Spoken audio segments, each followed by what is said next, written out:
یافور نامی گدھا آپ صلی اللہ علیہ وآلہ وسلم کو خیبر میں ملا تھا۔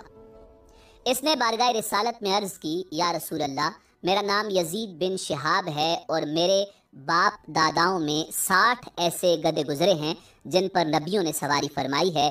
آپ بھی اللہ کے نبی ہیں، لہٰذا میری تمنا ہے کہ آپ کے بعد دوسرا کوئی میری پشت پر نہ بیٹھے۔ یافور کی یہ تمنا اس طرح پوری ہوئی کہ وصال اقدس کے بعد یافور شدت غم سے نڈال ہو کر ایک کنویں میں گر پڑا اور فوراً ہی موت سے ہمکنار ہو گیا۔ یہ بھی روایت ہے کہ سرکار مدینہ صلی اللہ علیہ وآلہ وسلم یافور کو بھیجا کرتے تھے کہ فلاں صحابی کو بلا کر لاؤ، تو یہ گدھا جاتا اور صحابی کے دروازے کو پکڑ کر کھٹکھٹاتا تھا، تو وہ صحابی یافور کو دیکھ کر سمجھ جاتا کہ حضور نبی کریم صلی اللہ علیہ وآلہ وسلم نے مجھے بلایا ہے۔ وہ فوراً ہی یافور کے ساتھ دربار نبوی میں حاضر ہو جایا کرتے تھے۔ ناظرین، اللہ کے پیغمبر حضرت عیسیٰ علی نبینا علیہ السلام کے حوالے سے کتاب ابتلاء الاخبار میں یہ واقعہ لکھا ہوا ہے کہ ایک دن حضرت عیسیٰ علیہ السلام کی ملاقات ابلیس سے ہوئی۔ ابلیس 5 گدھوں کو جن پر بوجھ لدا ہوا تھا ہانکے لیے جا رہا تھا۔ حضرت عیسیٰ علیہ السلام نے پوچھا کہ یہ کیا لیے جا رہے ہو؟ ابلیس نے کہا کہ یہ مال تجارت ہے، اس کے لیے خریداروں کی تلاش میں جا رہا ہوں۔ حضرت عیسیٰ علیہ السلام نے فرمایا کہ مال تجارت میں کون کون سی چیزیں ہیں؟ ابلیس نے کہا اس میں ظلم ہے جسے میں بادشاہوں کو فروخت کروں گا۔ ابلیس نے کہا کہ اس مال تجارت میں دوسری چیز قبر ہے، جو حضرت عیسیٰ علیہ السلام کے پوچھنے پر اس نے بتایا کہ سوداگر اور جوہری اس کے خریدار ہیں۔ ابلیس نے کہا کہ اس مال تجارت میں تیسری چیز حسد ہے۔ حضرت عیسیٰ علیہ السلام نے پوچھا اس کا خریدار کون ہے؟ ابلیس نے کہا کہ علماء۔ ابلیس نے کہا کہ مال تجارت میں چوتھی چیز خیانت ہے۔ حضرت عیسیٰ علیہ السلام نے پوچھا اس کا خریدار کون ہے؟ ابلیس نے کہا اس کے خریدار تاجروں کے کارندے ہیں۔ ابلیس کہنے لگا اس مال تجارت کی 5ویں چیز مکر و فریب ہے۔ حضرت عیسیٰ علیہ السلام نے پوچھا کہ اس کے خریدار کون ہیں؟ تو ابلیس کہنے لگا کہ اس کی خریدار عورتیں ہیں۔ ناظرین، اللہ رب العزت نے قرآن مجید فرقان حمید میں یہودیوں کے حوالے سے ارشاد فرمایا، مثل الذین حملوا التوراۃ ثم لم يحملوها كمثل الحمار يحمل اسفارا بئس مثل القوم الذین كذبوا بآیات اللہ واللہ لا يهدی القوم الظالمین۔ جن پر تورات کا بوجھ رکھا گیا پھر انہوں نے اس کا بوجھ نہ اٹھایا، ان لوگوں کی مثال گدھے کی مثال جیسی ہے جو کتابیں اٹھائے ہوئے ہے۔ ان لوگوں کی کیا ہی بری مثال ہے جنہوں نے اللہ کی آیتوں کو جھٹلایا، اور اللہ ظالم لوگوں کو ہدایت نہیں دیتا۔ ناظرین، جب سرور کونین نبی آخر الزماں حضرت محمد مصطفیٰ صلی اللہ علیہ وآلہ وسلم امیوں کی طرف بھیجے گئے تو یہودیوں نے اس پر یہ شبہ پیش کیا کہ سید المرسلین صلی اللہ علیہ وآلہ وسلم صرف عرب والوں کی طرف مبعوث ہوئے ہیں، ہماری طرف مبعوث نہیں ہوئے۔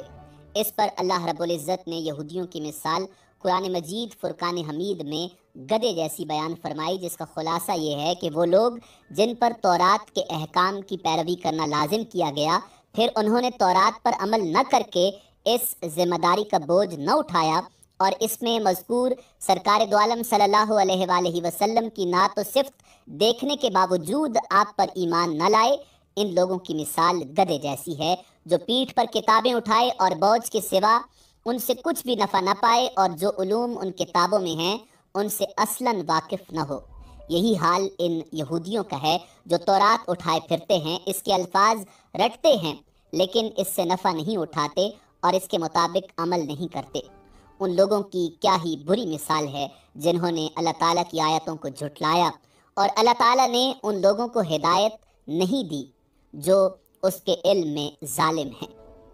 ناظرین، حافظ ابن کثیر اسحاق بن بشر کے حوالے سے تحریر فرماتے ہیں کہ حضرت عزیر علیہ السلام بڑے دانا اور نیک انسان تھے۔ ایک دن اپنی زمین کی طرف نکلے، واپسی میں ایک ویران عمارت میں ٹھہر گئے کیونکہ گرمی سخت تھی۔ آپ علیہ السلام اپنے گدھے سے اتر کر عمارت میں داخل ہوئے۔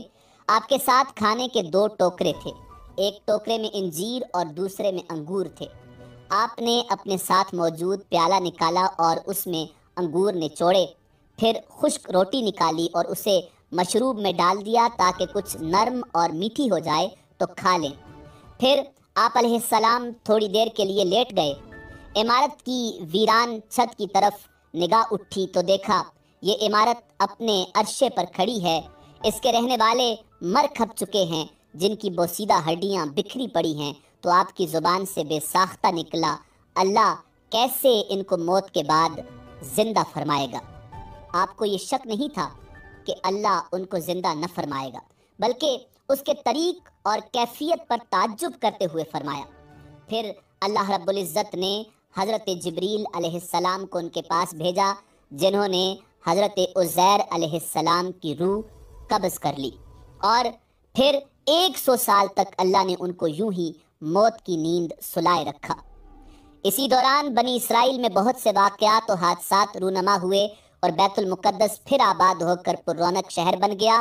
پھر اللہ نے آپ میں روح پھونک دی، آپ زندہ ہو کر بیٹھ گئے۔ تو فرشتے نے پوچھا آپ یہاں کتنی مدت رہے؟ جواب دیا 1 دن یا دن کا کچھ حصہ۔ دراصل آپ دن کے شروع میں آرام فرما ہوئے تھے اور اس وقت غروب آفتاب کا وقت تھا۔ فرشتے نے کہا نہیں، بلکہ آپ 100 برس تک اسی حالت میں سوئے رہے۔ آپ اپنا کھانا پانی دیکھیے، اپنے کھانے پانی کو دیکھا جو بدلا تک نہیں۔ جب حضرت عزیر علیہ السلام نے اپنے کھانے کی طرف نگاہ ڈالی تو انگور کا شیرہ اور خشک روٹی اپنی اسی حالت میں موجود تھی، دونوں میں کوئی تغیر تک پیدا نہ ہوا تھا۔ اسی طرح انجیر اور انگور بھی اسی طرح تر و تازہ تھے۔ پھر آپ کے دل میں بتائی گئی مدت کے بارے میں انکار کا خیال پیدا ہوا تو فرشتے نے کہا آپ میری بتائی ہوئی مدت کو بعید اور غلط سمجھ رہے ہیں تو پھر ذرا اپنے گدھے کی طرف دیکھو۔ جب حضرت عزیر علیہ السلام نے گدھے کی طرف دیکھا تو حیران رہ گئے، کیونکہ اس کی ہڈیاں گل سڑ کر بوسیدہ ہو چکی تھی۔ فرشتے نے ہڈیوں کو حکم دیا تو ہڈیاں ہر طرف سے اکٹھی ہو کر ایک جگہ جمع ہوئیں اور پھر جڑ کر ڈھانچہ بن گیا۔ حضرت عزیر علیہ السلام حیران ہو کر اللہ کی قدرت کا نظارہ دیکھ رہے تھے۔ پھر اس ڈھانچے پر رگیں چڑھیں، پٹھے بنے، گوشت چڑھا اور پھر کھال اور بال آ گئے۔ پھر فرشتے نے اس میں پھونک ماری تو گدھا آسمان کی طرف اپنا سر اور کان اٹھائے آوازیں نکالتا ہوا کھڑا ہو گیا۔ جب حضرت عزیر علیہ السلام نے قدرت الہی کا یہ واقعہ دیکھا اور شہر کو پہلے جیسا بارونق پایا تو بول اٹھے کہ میں یقین کرتا ہوں کہ اللہ ہر چیز پر قادر ہے۔